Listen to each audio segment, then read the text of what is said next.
Hello' everyone, দুপৰীয়া বীৰ শুই উঠি চাওকচোন কেনেকৈ দম দি আছে ঘৰৰ ওচৰৰ তাৰ দাদাক।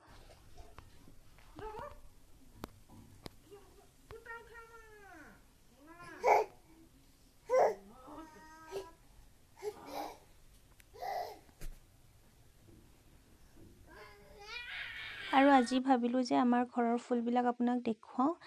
এয়া মই যেনেকৈ আনি ৰুইছিলোঁ তেনেকুৱাই হৈ আছে।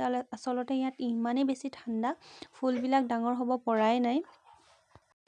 যিমানেই যত্ন লওঁ ডাঙৰ হোৱাই নাই। আচলতে ইয়াত বহুত বেছি ঠাণ্ডা আৰু ৰাতি বহুত বেছি ঠাণ্ডা হয় আৰু তাৰ লগতে বতাহো খুব মাৰে ইয়াত, সেইবাবে চাগে। আৰু মই শুনিছোঁ ইয়াত ঠাণ্ডা দিনত ফুলবোৰ নহয়, গৰম দিনতহে যি হয়।